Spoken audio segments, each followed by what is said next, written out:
Hi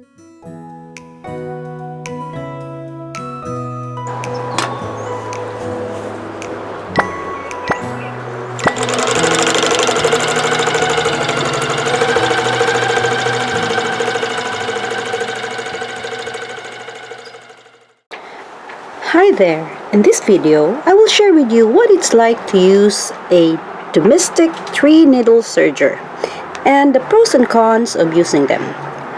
There are different overlapping names to this machine.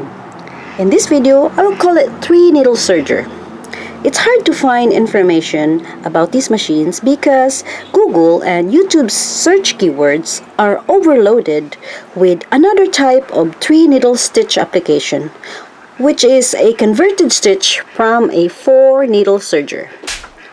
Adding to this, there are too many uploads and blogs specific to the different brand names. So the whole ecosystem of keyword searches for this particular machine is so messed up. So stick around and I will ask you to be a conscious hacker today and fix this problem. In the era of 1980s and 90s, this type of machine used to be sold by many different brands, but it's kind of fading right now. Here are the pictures of the older brands: Elnita by Elna, Janome Mylock, Huskylock by Husqvarna, Babylock, and Singer. I think it's only Juki that's still selling this brand new these days. A domestic 3-needle serger. For those who said that this works the same as a 4-needle serger, hold that thought. If you're thinking about getting one, be it used or brand new, watch this video first. The needles. Let's compare. A 4-needle serger has 2 slots of running needles, and a 3-needle serger like this one has 1 slot of running needle. Needless to say, you can make the same stitch from a 4-needle serger by removing 1 needle to the left. You can create stitches with or without the serger blades also. There are models that come with a second rolled hem plate, while newer machines don't come with it because it's already built in the machine. That explains why some machines come with a separate needle plate while others don't.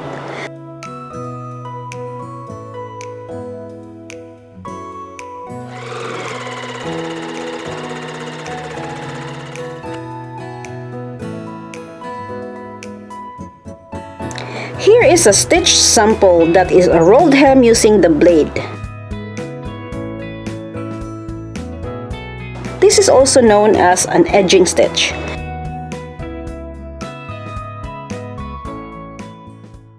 Here is a stitch sample without the blade, also known as an edging stitch. And there are so many overlapping names to this kind of stitch.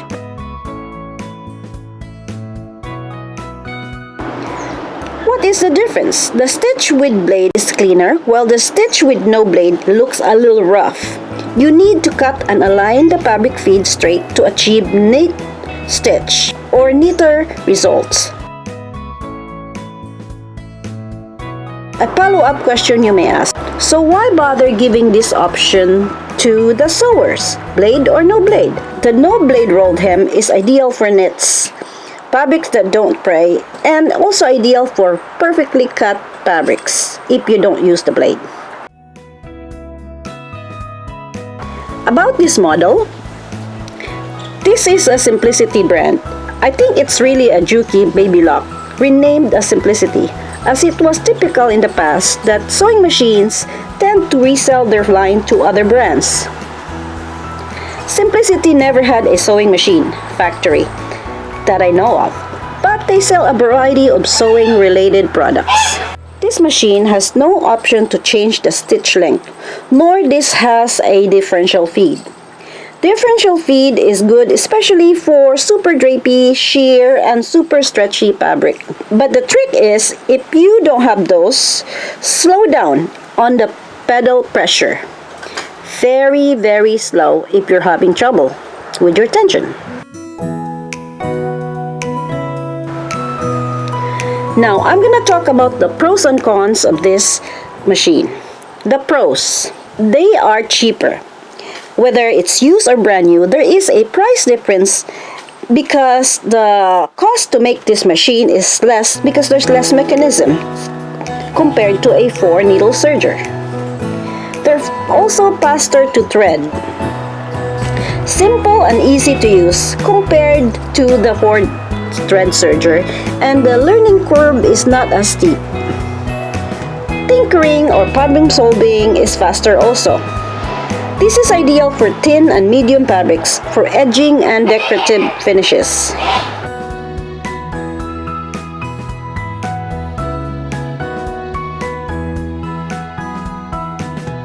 Another use for this machine is for minimizing bulky stitches that tends to wear down or affect the hang of the fabric. For example, fabrics like silk, organza, chiffon, shears. Think of scarves, bridal veils, and soft, billowy chiffon gowns. This is what it's for.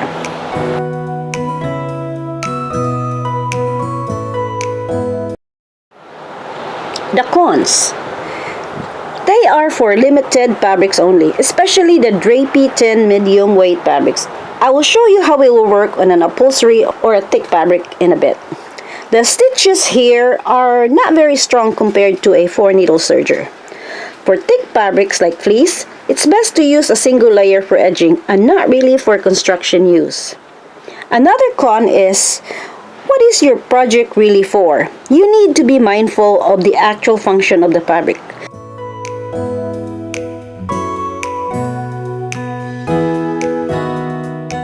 Like I'm doing a rug here and the rug's just gonna get dirty in the kitchen, so I don't really care. But for specific use, like let's say if you're selling the garment or you're sewing it for a customer or a client, this machine is for specific application or effect if you want to maximize the use of this 3-needle serger. For example, if you're making homemade socks using a serger, the heel part may eventually come off. Another example is a skin-tight elbow sleeve stitches. Anything that's next to skin body part that moves too much, you may need a sewing machine stitch for reinforcement, as the stitches may come off from prolonged stress. And definitely not for a crotch of a yoga pants, prone to lots of body movement. So this is not the machine for that type of garment. It can be used as a construction machine for select loose type clothing. And also note, I have seen a model that was marketed as a construction serger even though it only has 3 needles. They exist. The main difference is the position of the needle here. It may not be as close to the edge as you may think. These 3-needle sergers are not created equal, especially the position of the needles and other knobs and dials built into the machine. This is the type of information that you will find out if you research or after you have bought the machine and you have started sewing with it, and then you discover that's the difference. Because there's really very little information about these machines out there. Overall, the obvious con is it has limited functionality. Call it a specialty machine compared to a 4-thread serger. Now you may ask, why is this a dying product? This, I would say, a dying or a fading product because most sewers prefer to buy the 4-needle serger to get their 3-needle application. There is less demand to the functionality of these machines. I made a separate video about another machine I bought, and I talk about the culture of homemade sewing in the 80s and 90s. People made their own wedding gowns or prom dresses. In today's times, it's just easier to buy them. That culture thing of bragging that you made your dress in a special event is kind of dying these days. Different sewing brands drop this in their lineup because it's not a fully functioning serger and it cannot tackle a lot of variety of fabrics and projects. So what is this really for? It's for a dedicated sewing application. There's still a need for this type of machine. Certain fabrics and certain user base. Let's say a bridal gown shop or a seamstress shop or a small business owner who needs this dedicated machine. So it's so convenient to just sit on your sewing machine already threaded, and all you have to do is turn it on and start sewing. What is the real reason for this machine? The answer is convenience of not having to fiddle with your machine. Save time and energy converting needles and threads and putting it back again. Some sewers on certain projects need dedicated functionality, especially if you have a business.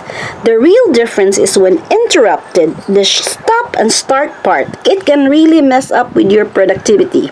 The act of sewing is part and parcel with the sewer's mental energy.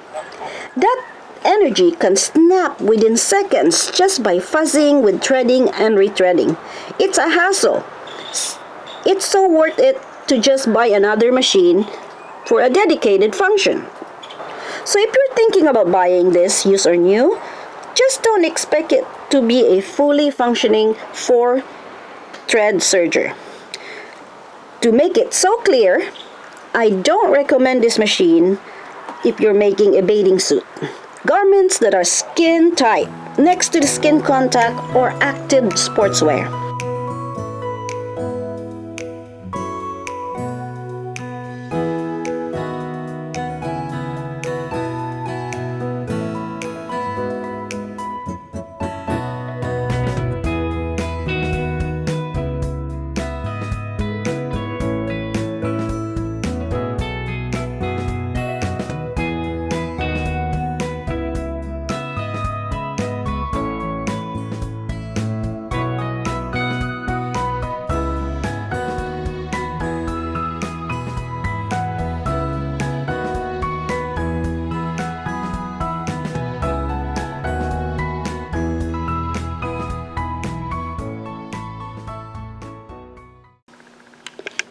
Here is a video of an upholstery fabric and a towel rug. These are thick fabrics and the machine can sew it. Single layer is fine, using a 3-needle serger for construction stitch, but may not be as strong, especially for thick fabrics. And because they are the stiffer kind, the result is just blah, nothing dramatic about the stitch. It's just okay. So I happen to have 2 of these because the first one I bought is so specific for a baby hem. It just won't cut a medium or thick fabric. It puzzled me for weeks. I thought the blades are dull or it's a lemon machine. Now that I have this second 3-needle serger, I noticed that there's a difference in the position or angle of the upper blade. So tiny of a detail, about 1 or 2 millimeters. This machine is only for thin, sheer, flimsy fabrics. It won't cut a regular quilting cotton or anything thicker. But it can sew different fabrics without the blade if you cut the fabric straight and line it up correctly. So this first machine is another specialty machine that's been discontinued for a reason. Baby hem stitch machine, which says so on the front.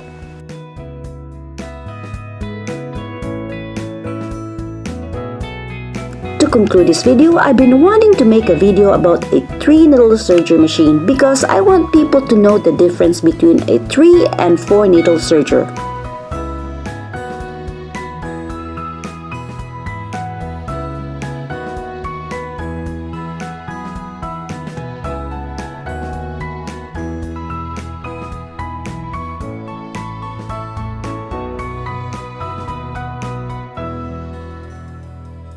I've said in the beginning about how messed up or convoluted is the keyword search for this machine.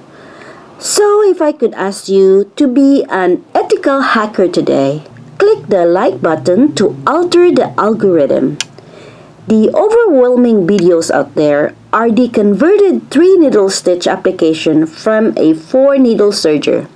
Let's change that a little bit. I know I am up for a big battle, but I'm all about free information, and that learning is sharing. Thank you so much for watching.